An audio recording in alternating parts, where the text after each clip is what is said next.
otro lado, esto también, como nos interesa todo lo que tiene que ver con la industria y con la producción, es un lugar donde actualmente está funcionando el foro para una nueva política industrial, del cual la Unión Obrera Metalúrgica, a través de mi persona, también forma parte, y donde permanentemente estamos bregando porque se generen políticas y solucionen los problemas que todavía seguimos padeciendo, para que cada vez la industria pueda crecer y crecer, porque tenemos la plena seguridad que la industria y la producción lo que significa es la riqueza, es generación de riqueza, y la generación de riqueza es una base fundamental que necesita cualquier país para desarrollarse y para poder desarrollar su sociedad. Que es capaz de ser el disparador de un pensamiento desde otro eje que nos permite ver los problemas cotidianos de un ángulo distinto y discutir desde un ángulo distinto también.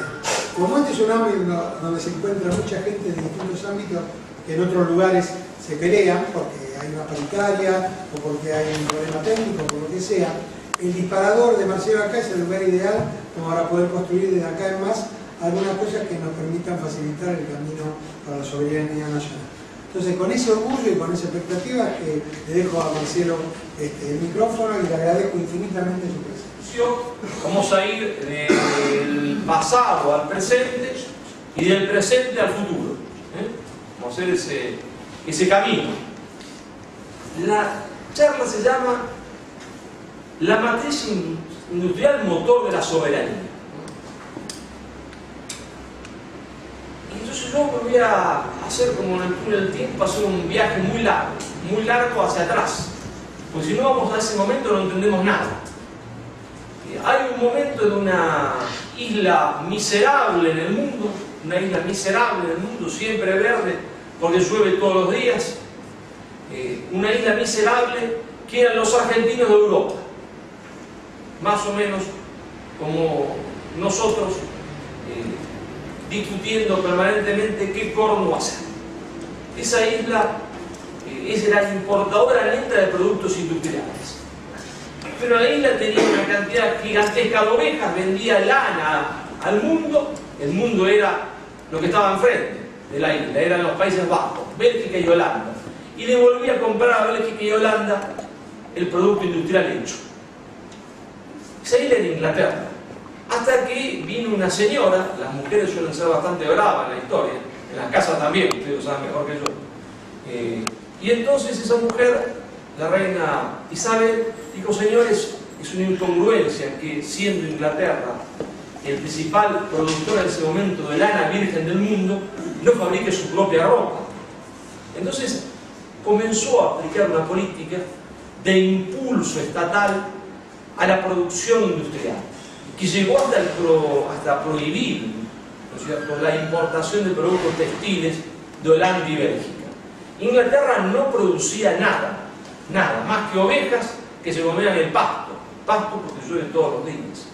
A partir de esta política de protección industrial, de fomento de la industria, que incluyó, entre otras cosas, traer industriales y obreros de Holanda y Bélgica, porque los ingleses no sabían hacer una O con una taza, aunque nos suene a nosotros extraño, ¿no? Era un pueblo ganadero, ni siquiera agrícola, era un pueblo ganadero.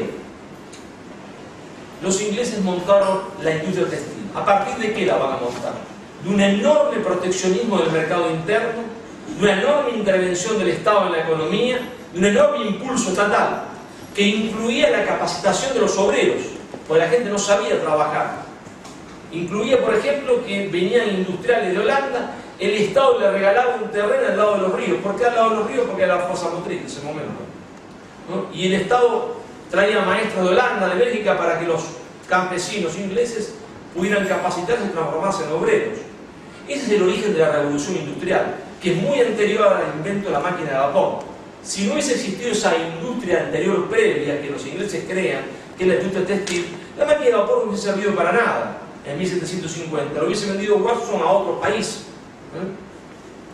Entonces, la matriz, ¿no es cierto?, industrial inglesa creció, ¿verdad? Creció a partir del proteccionismo económico, del impulso estatal, del Estado a los obreros y a los industriales. Pero claro, vino la revolución industrial, se potenció esto, e Inglaterra fue el primer poder consciente en el mundo, de cómo había construido su poder industrial. Y se dio cuenta que el poder industrial era el poder del mundo, era el poder. Es decir, quien tenía industria tenía poder, quien tenía poder tenía soberanía. Y los que no tenían industria no tenían poder y no tenían soberanía. De eso se da cuenta Inglaterra. Inglaterra piensa cómo hacer para que los otros nos lleguen a la misma instancia del poder que yo he llegado. Y ahí, astutamente, lo que van a hacer los ingleses, y tenemos un problema hasta el día de hoy con eso, es crear una ideología que le diga a nosotros que el camino del éxito es totalmente distinto de lo que Inglaterra realizó para industrializarse. Completamente distinto. Que le diga que el Estado jamás debe intervenir en la economía, que hay una división internacional del trabajo querida por Dios, por la naturaleza, quién sabe por quién, y que por tanto no se pueden poner barreras proteccionistas porque arruinaría a todos los otros países y a sí mismo. Pero claro, Inglaterra no presenta esto como una ideología, lo va a presentar como una ciencia. Porque hasta ese momento la economía estaba dentro de las ciencias del hombre, dentro de las ciencias sociales. Los filósofos hacían economía. Marx va a ser un filósofo, el creador del liberalismo, transformado después en pseudociencia, es un filósofo, Adam Smith, un filósofo de la ética. Lo va a sacar de la filosofía para llevarla al lado de las ciencias duras. ¿Para qué hace esto? ¿Por qué lo saca de la filosofía para llevarlo a las ciencias duras? Pues si lo lleva al lado de las ciencias duras, al lado de la física, al lado de la matemática, esta ciencia nueva que acaba de inventar, que dice que el Estado jamás debe intervenir en la economía, tiene la misma certeza que la matemática, no puede ser discutida. Y ese problema lo arrastramos hasta el día de hoy, porque ellos crean una ideología que la transforman en ciencia. No es que no haya principios generales, porque todo error para avanzar tiene que tener un contenido de verdad, si no, no avanza. Claro que hay unas leyes del mercado, pero las leyes del mercado rigen fundamentalmente para la microeconomía, no para la gran economía de los países. Rigen para los productos naturales. A nadie se le va a ocurrir plantar banana en la provincia de Santa Fe, obvio. Ni trigo en el Amazonas. Hay una división internacional del trabajo para los productos primarios, pero no lo hay para la industria, que siempre es una creación artificial. Siempre es el hombre, es la voluntad del hombre la que la crea. Siempre. Y si no, que me expliquen por qué la gente no sabe. En Suiza es uno de los países más industrializados del mundo y no tiene ningún recurso natural, como no lo tiene Japón. Japón no tiene hierro, ¿verdad? Japón no tiene petróleo, Japón no tiene represas hidroeléctricas. Sin embargo, es uno de los países más industrializados del mundo. Y era una isla miserable, absolutamente miserable. Pero claro, Inglaterra crea esta ideología, y esta ideología transformada en ciencia va a colonizar la cabeza de las élites que hacen política en los otros países. Porque los tipos van a creer eso, van a creer que el camino del éxito no es el que Inglaterra realizó, que ellos no saben el camino de Inglaterra, sino lo que Inglaterra predica que hizo, que es distinto de lo que realizó. Y entonces solamente un par de países en el mundo logran darse cuenta de la trampa inglesa. Los primeros, lógicamente, fueron sus hijos, porque conocían a la mamá. Es decir, sabían que la mamá había hecho la plata en un burdel y ahora proponía cerrar todos los burdeles. Yo dije, no, mirá, vieja, la verdad que te conocemos. Está todo muy bien la moral, pero vos hiciste la plata con los burdeles. Y ahora predicás que lo cerremos. Ahora predicás que no haya proteccionismo económico, que no haya impulso estatal, que el Estado no intervenga en la economía, pero vos para industrializarte hiciste todo lo contrario. Fueron los Estados Unidos de América luego de su independencia, y fundamentalmente luego de la gran victoria en la guerra civil del norte contra el sur, que no es una pelea por la esclavitud, eso es la historia oficial fabricada después. Lincoln era un hombre que despreciaba a los negros y que durante la guerra dijo, señores, si para salvar la industria hay que liberar a los negros, se lo libera. Si hay que pactar con el sur en medio de la guerra, si lo admiten el proteccionismo, se quedan como están. Después se ve de otra manera, ¿no? Para dar un aire romántico a la guerra, que no tenía, era la guerra entre los estados pro-industriales y los estados pro-británicos que querían seguir, ¿no es cierto?, adscrito a la División Internacional del Trabajo. No vamos a hacer un reconto de todos los países. porque aparte de paso tengo que vender algunos libros. Si no llego a casa, siempre lo cuento porque es verdad. Llego a casa, mi hijo mayor es cruel, es un tipo cruel. Nació en Suiza, entonces le digo germano. Entonces me dice, ¿cómo te fue la reunión mayor en la UOM? Bárbaro, le digo, había como 100 tipos. ¿Te aplaudieron mucho? Sí. ¿Cuántos libros vendimos? Y le digo 3. Ni para el chorizo, me dice. Ni para el bocado. Entonces me mata, me deprime. No vendiste, me dice papá, ni para el chorizo, sos un inútil. Compren el libro que tengo que llevar un par de chorizo a casa. Y eso está en mi libro, La insubordinación fundante. Breve historia de la construcción del poder de las naciones. Yo ahí desarrollo realmente cómo hizo para construir su poder nacional, es decir, su industria, porque la industria es poder. Los Estados Unidos, cómo hizo Japón, cómo hizo Alemania, cómo hizo Francia.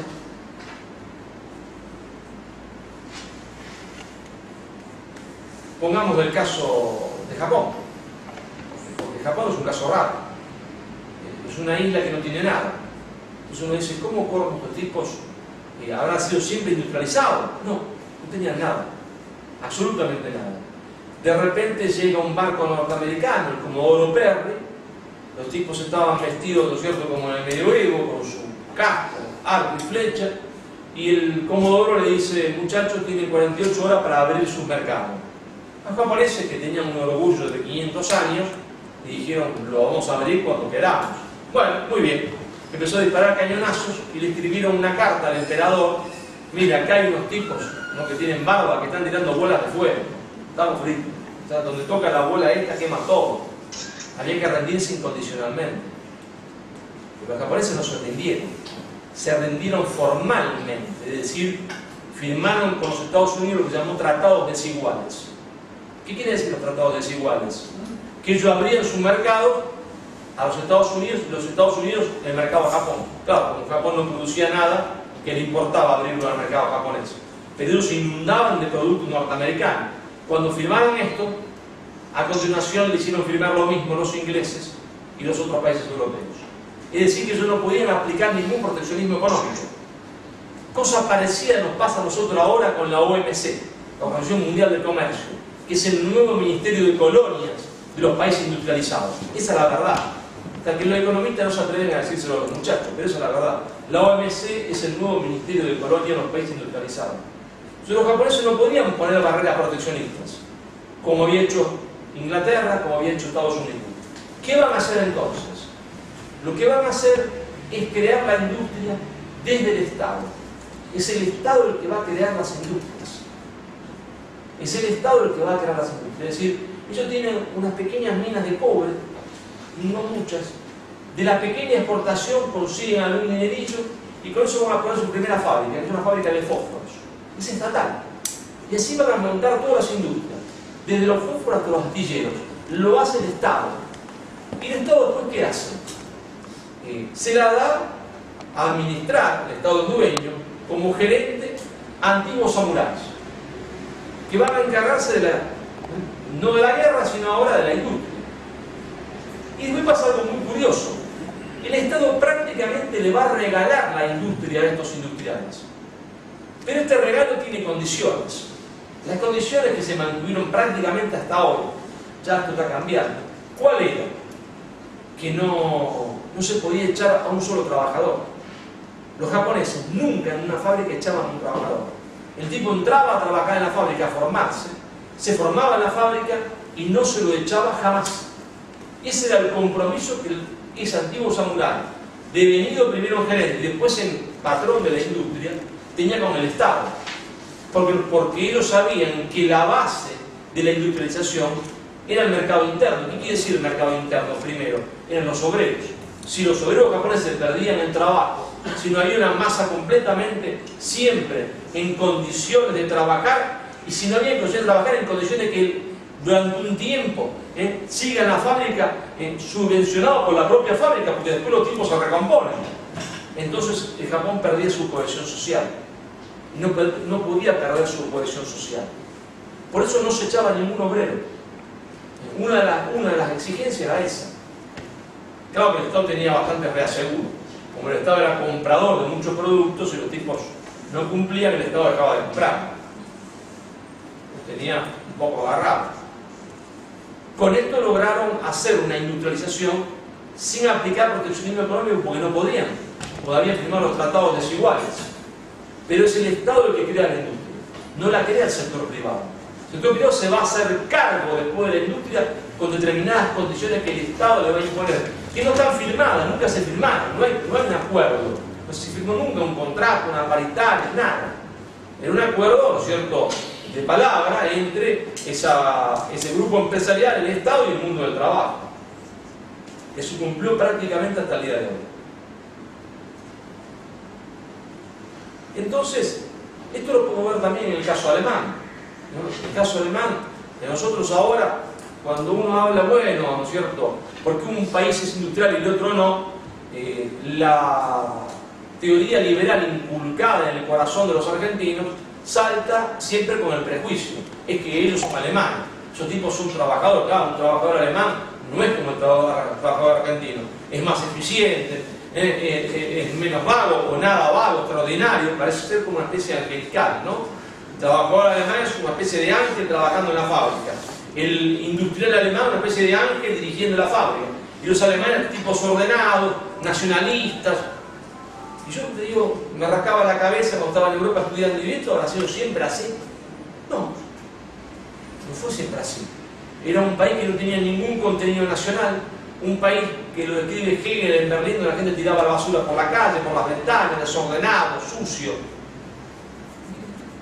donde la gente no iba a laburar. Fue a partir de un proyecto nacional que empieza con Licht, que fue un proyecto de rechazo del liberalismo económico. Porque ¿de qué vivía Alemania? Que no existía, eran 33 estados alemanes distintos. Vivía de exportarle a los ingleses carne, parecido a nosotros, trigo, madera, pero una cosa terrible que nosotros todavía nunca hemos hecho: carne humana. Exportaban carne humana, porque los príncipes alemanes cazaban a la gente, ¿no?, para esclavizarla y mandarla como soldados al ejército inglés. Le vendían a su gente como soldados al ejército inglés.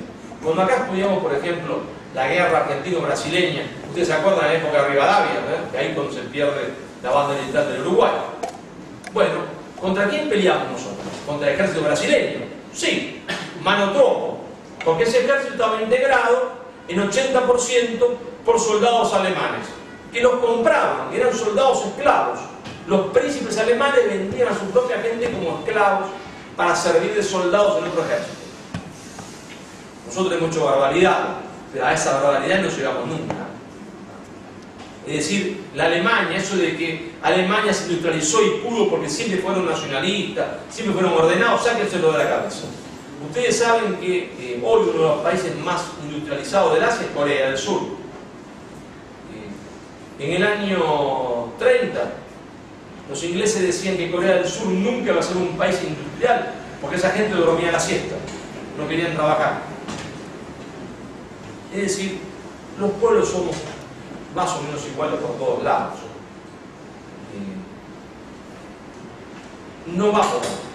Va porque la única fórmula de industrializarse es el rechazo a la ideología dominante que sigue siendo hasta hoy el liberalismo económico y el libre cambio, más un adecuado impulso estatal, es decir, lo que yo denomino una insubordinación fundante. Todos los países que han llegado hoy a industrializarse, es decir, a tener poder, porque la industria es soberanía, es poder, y el poder de la soberanía real, la independencia real, sino la independencia retórica. Tenemos himno, bandera, un ejército para los desfiles y nada más. Esa independencia real es producto de una insubordinación fundante, es decir, de un impulso estatal que está precedido de un rechazo ideológico al orden establecido. Y es que nosotros alguna vez lo intentamos. Sí, claro, lo intentamos 2 veces en la historia, de manera muy firme.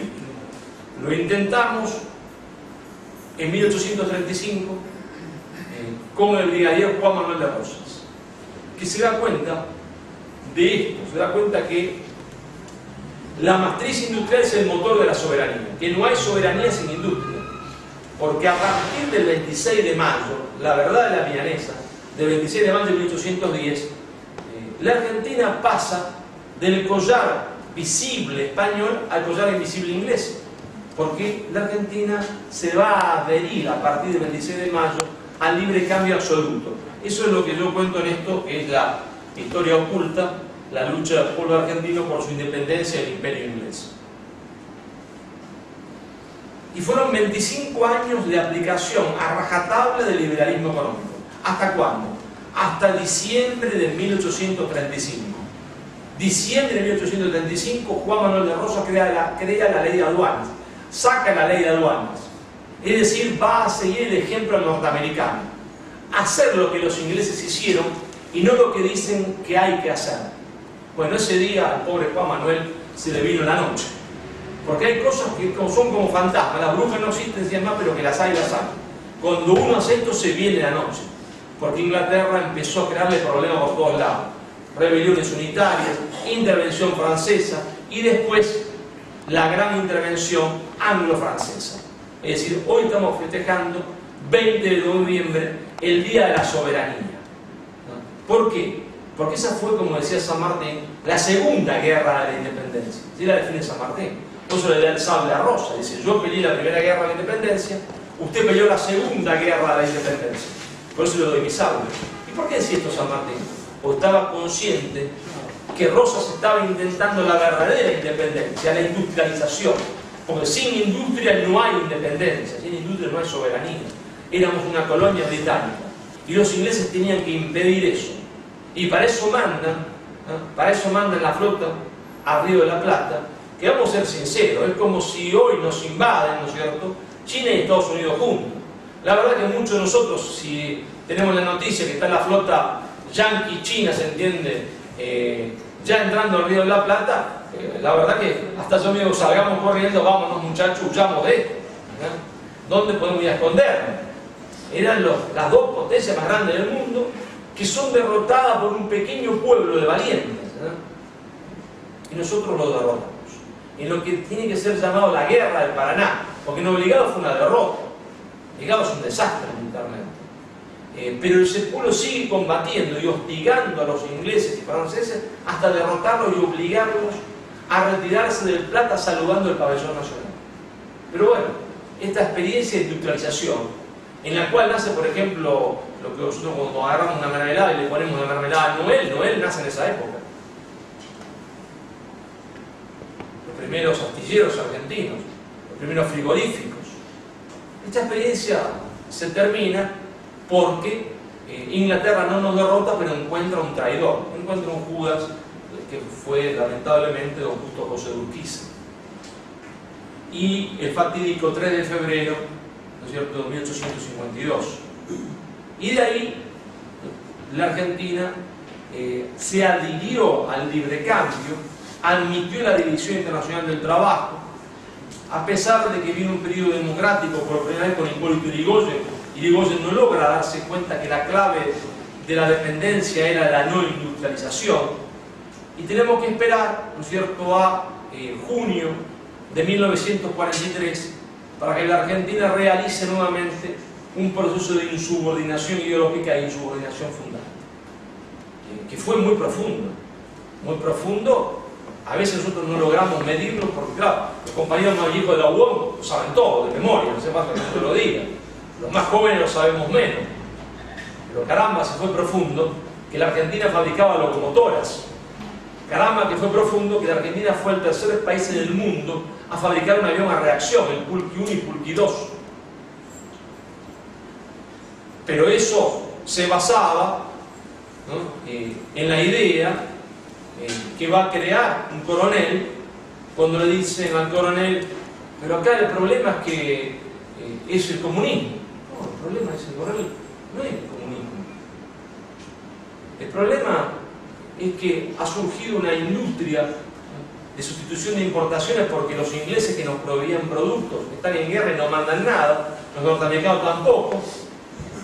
Y esta industria, estos obreros que ahora han bajado de Tucumán, de Salta, que están acá, no son comunistas. Estos obreros son argentinos como nosotros. Y estos obreros cuando termine la guerra van a quedar en la calle. Van a quedar en la calle porque van a volver los productos industriales de nuevo, de Inglaterra y de Estados Unidos. Entonces, ¿qué hay que hacer? Hay que hacer un gran sistema económico proteccionista, hay que hacer un gran plan quinquenal de industrialización para profundizar esto que ha surgido como hongo, pero ha surgido de forma anárquica. Hay que planificar la industrialización. Pero estos obreros son los mejores argentinos que tenemos. Y estos obreros son la garantía de nuestra soberanía. Porque el comunismo es nada más que un efecto, no una causa. Cuando todo el mundo tenga salario digno, cuando todo el mundo llegue a la casa y tenga dignidad, entonces no va a haber comunismo. Y no hubo comunismo. Hubo un movimiento sindical único en el mundo. Un movimiento sindical único en el mundo que se convirtió en la columna vertebral del movimiento nacional organizado.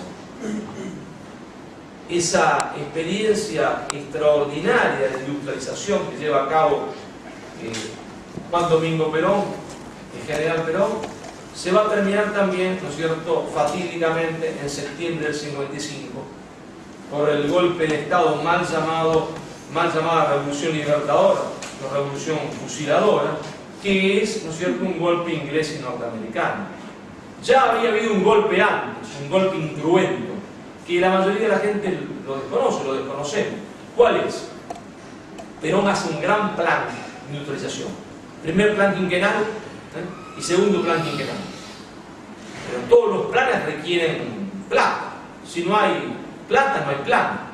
¿Teníamos plata nosotros? Sí y no. Porque nosotros le habíamos vendido a los ingleses durante la guerra, pero los ingleses no habían pagado. Se anotaban un librito. Nos deben tanto. Cuando termina la guerra, Perón le dice, bueno, muchachos, tienen que pagar. Y ellos dicen, no, porque la deuda, esta es parte del esfuerzo de guerra. No, con el esfuerzo de guerra, no. Nosotros declaramos la guerra en octubre, en todo caso 2 meses. Pero todo hay que pagármelo. E Inglaterra comienza a pagar, y hay divisas. Pero ahí Inglaterra rápidamente paga 46, 47 y 48. 3 años paga lo que nos debe. Con esa plata nosotros ¿qué hacíamos? Con esa plata comprábamos maquinaria en Estados Unidos, porque la Unión Soviética no existía. Inglaterra y Europa no podían vender ninguna máquina porque estaban destruidos, querían vender los productos ya hechos. El único país que podía vender máquinas era Estados Unidos, máquinas para la industria, para hacer más industria. Entonces comprábamos en Estados Unidos.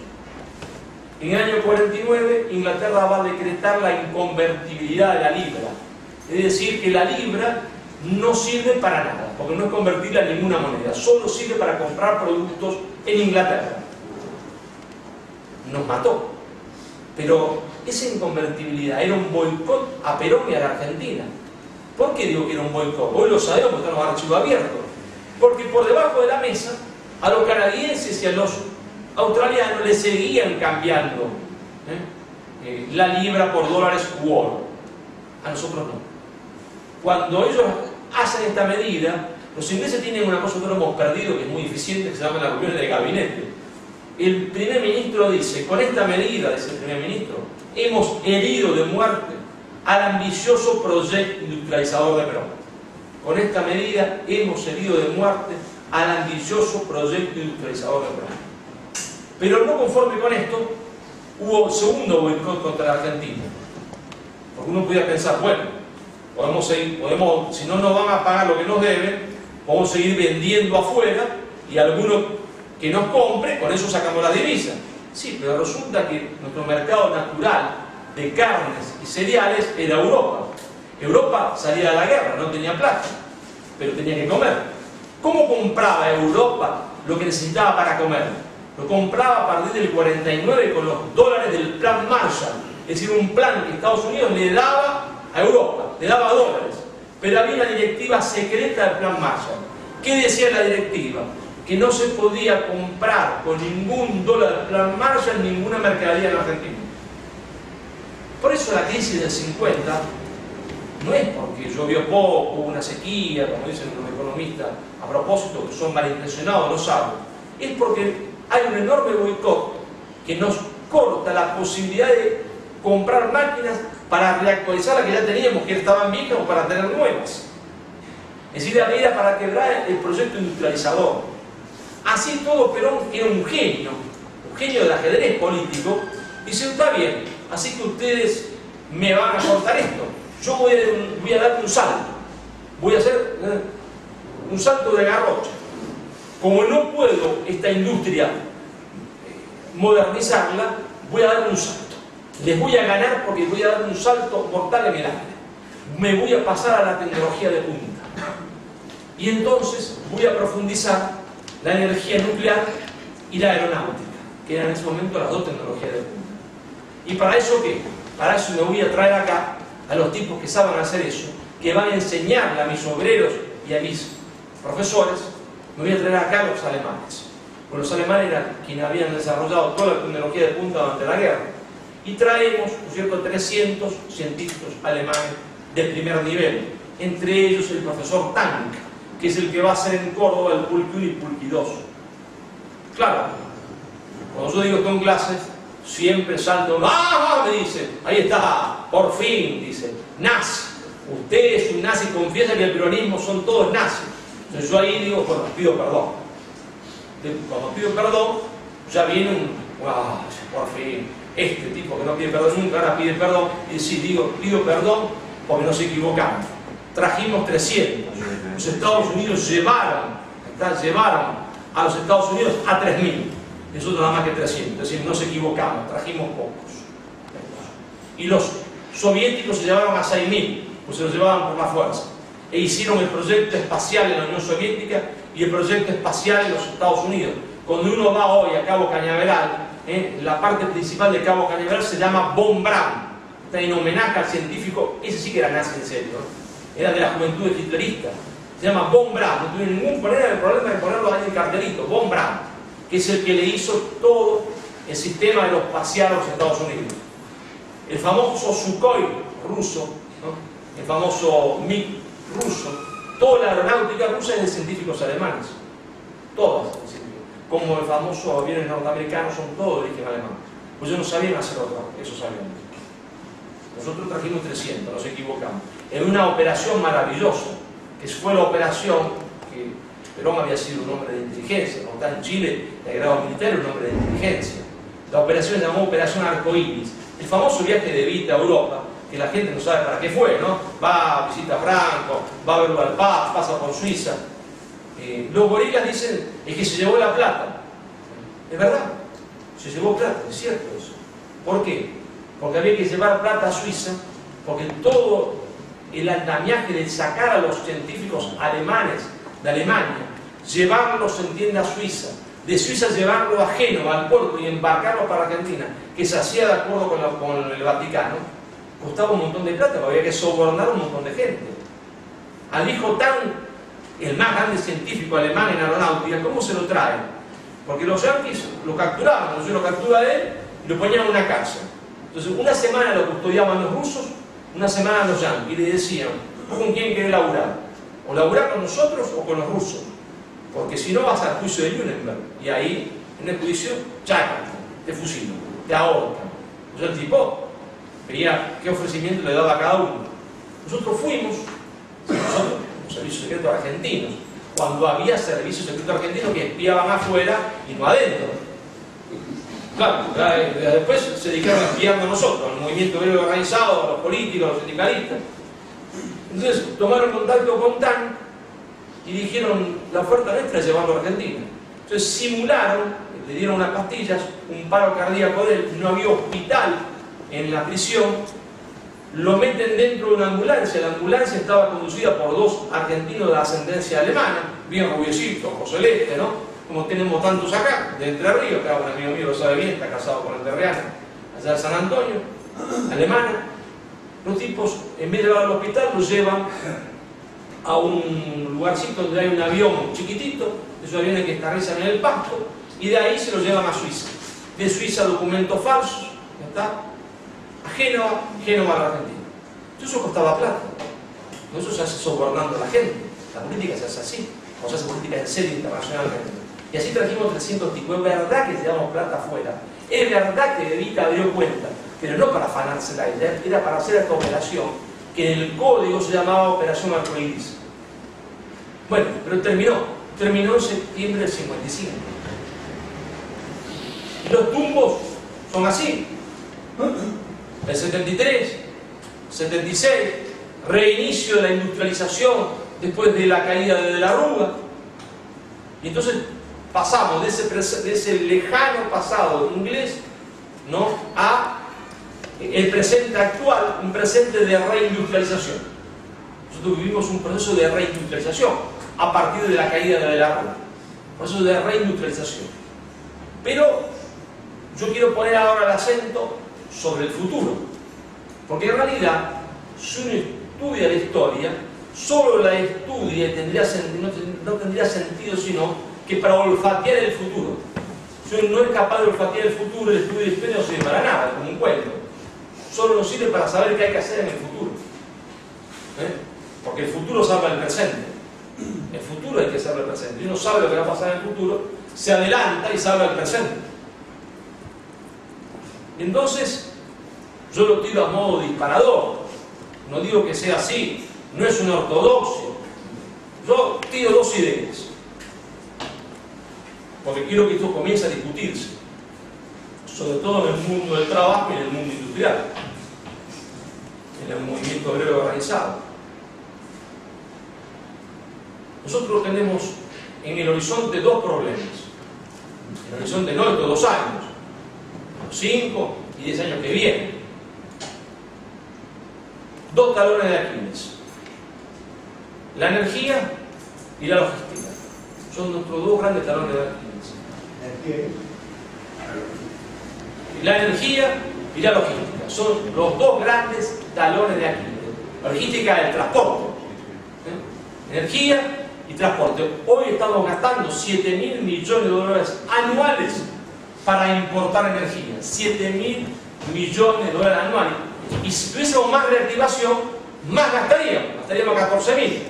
Es decir, ahí tenemos un gran problema. Y tenemos el gran problema del transporte logístico.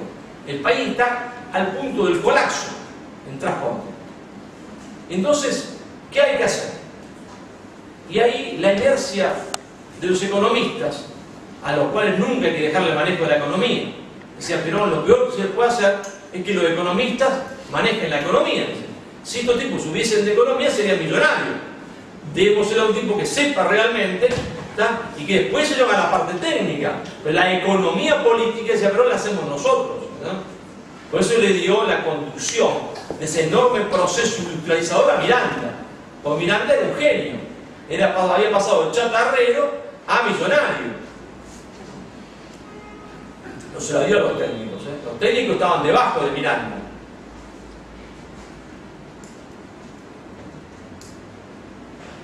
Con el tema del petróleo no vamos a ningún lado. Hay que sacárselo de la cabeza. Con el tema del petróleo no vamos a ningún lado. Y si con el tema del petróleo no vamos a ningún lado, hay que inventar una cosa nueva. Que no es tan nueva, porque ya la habíamos pensado. Nosotros tenemos en Argentina una pampa subtropical, una gigantesca pampa subtropical que está ahí explotada a manotropo. Es todo el Chaco en sentido amplio, el norte de Santa Fe, parte de Santiago del Estero, la provincia del Chaco, Formosa y parte de Salta. Ahí está la energía argentina. ¿Por qué? Porque hay que volver a un plan que se hizo y se interrumpió en el 76 por orden de Estados Unidos, que es transformar la caña de azúcar en energía. Transformar la caña de azúcar en energía. El sol en energía, porque la caña de azúcar es el sol. El sol en energía. Es decir, la caña de azúcar se transforma en alcohol. El alcohol es petróleo. Es decir, con alcohol se puede hacer funcionar un auto y se puede hacer plásticos.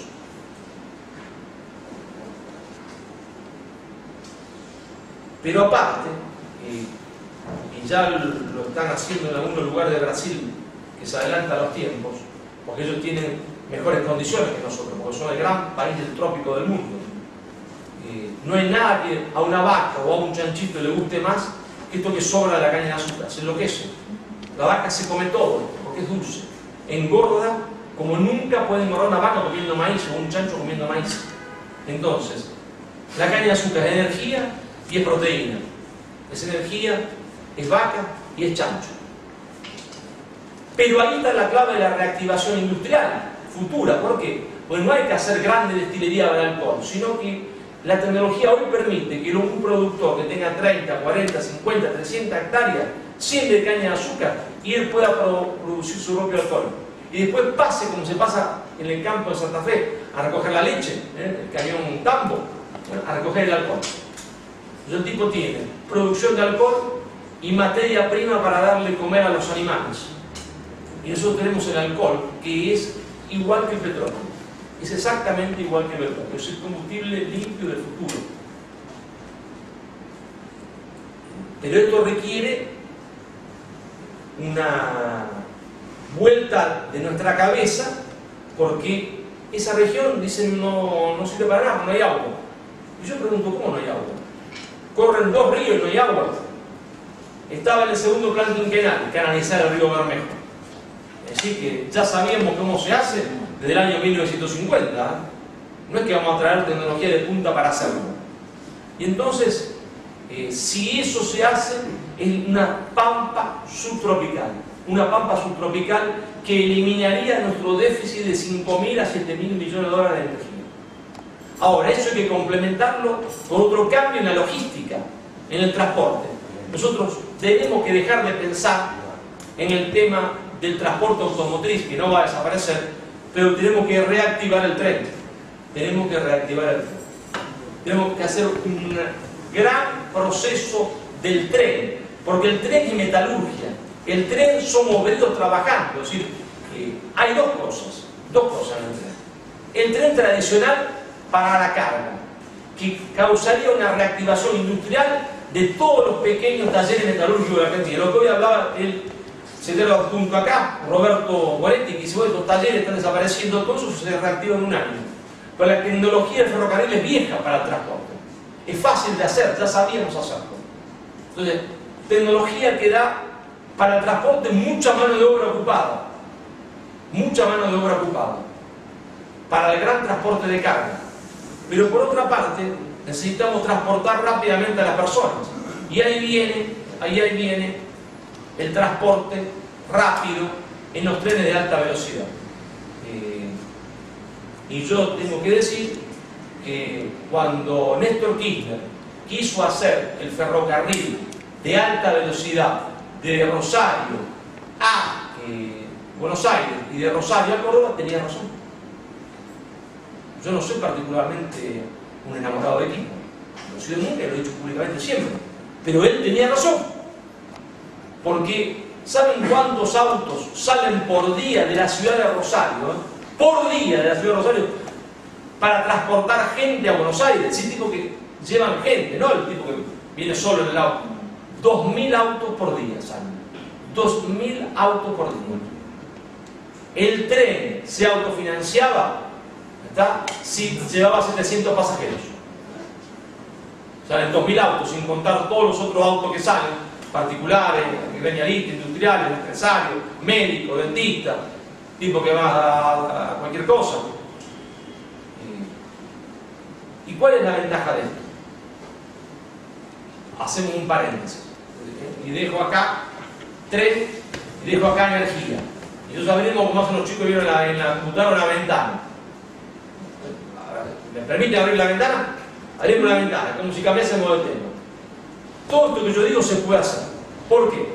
Y mucho más. Si podemos avanzar en lo que dice profundizar el modelo, todo lo que querramos. ¿Por qué? Porque tenemos condiciones internacionales óptimas, como nunca tuvimos en la historia. Se volvió loco, pobre Marcelo Agullo se volvió loco. No me volví loco. Por primera vez en la historia argentina, nunca un conductor nacional tuvo esta ventaja. El comprador principal no es la potencia hegemónica. Por primera vez el comprador principal no es la potencia hegemónica. Y la potencia hegemónica ni el comprador principal es el dueño de la infraestructura. ¿Qué pasaba antes? La potencia hegemónica era el comprador principal y era el dueño de la infraestructura. Entonces uno se portaba mal con los ingleses ¿qué hacían? Bueno, como eran con los Estados Unidos las dos potencias principales, eran la potencia hegemónica y los compradores, no te compró más. No nos compraron más nada y por eso caímos en el 55. Es decir, no había dólar del plan Marshall, inconvertibilidad de la libra. Ellos eran los de infraestructura. ¿Por qué la nacionalizamos? Entre otras cosas. Porque como no iban a pagar con nada, dijo que no van a pagarme nada, me quedo con todo gratis. Yo también hago una cuenta de verdulero. Ahora pongo en los libros que le pagué tanto. Y descuéntenmelo de lo que me deben. Pero antes, el comprador principal era la potencia hegemónica y el dueño de infraestructura. Ahora, por primera vez, el comprador principal es China. La potencia hegemónica sigue siendo Estados Unidos. Y ninguno de los dos es dueño de infraestructura. Nuestra infraestructura. Quiere decir que tenemos una ventana como jamás hemos tenido. Entonces se va a cerrar. ¿Por qué se va a cerrar? Porque no somos lo suficientemente inteligentes. Porque los chinos quieren reproducir con nosotros la misma situación que teníamos con Inglaterra. Quiere hacerse dueño de la infraestructura.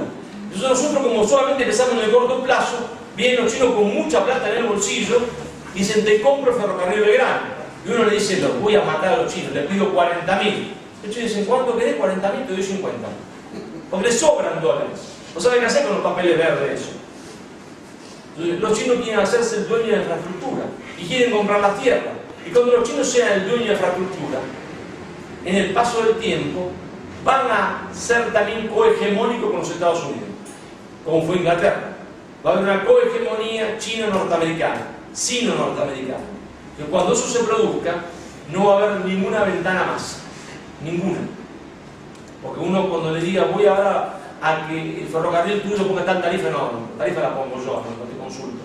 Y no te hagas el loco, pero no te compro nada más. Y no le vendes a nadie. Entonces hay una enorme ventana de oportunidad que tenemos que aprovechar para profundizar ahora o nunca, ahora o nunca.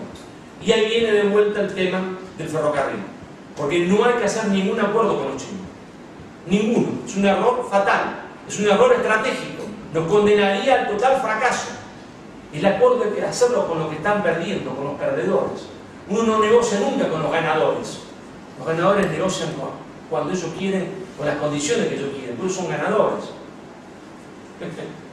Se negocia con los perdedores que andan mal hoy, que son los europeos, que tienen la tecnología del ferrocarril de punta y no saben qué hacer porque están en crisis. O sea, a esos tenemos que dirigirnos nosotros para poder cambiar producto primario por tecnología ferroviaria, pero no cambiarla a lo bruto.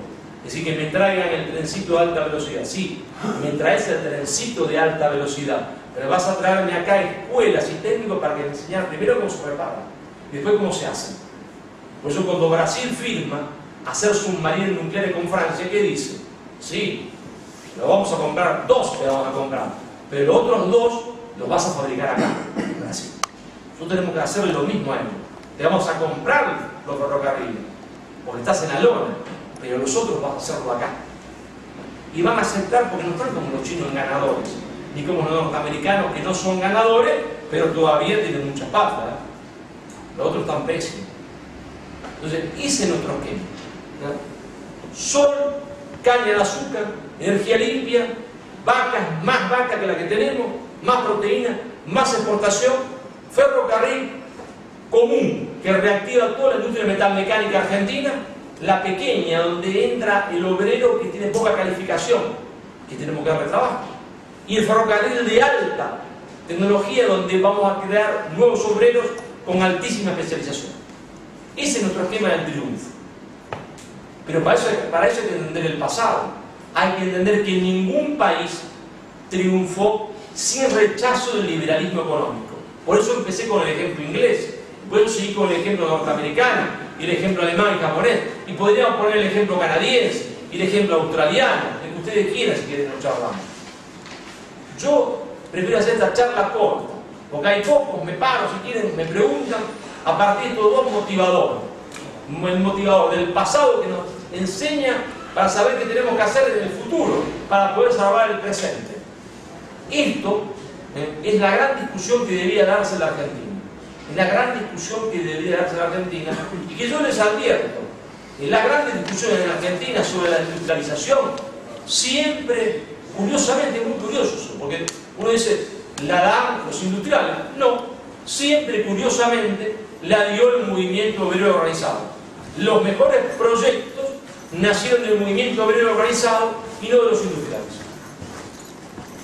Hay excepciones, obviamente. Claro que las hay. Claro. Por supuesto. Bueno, yo termino acá y lanzo las preguntas. No sé si hay...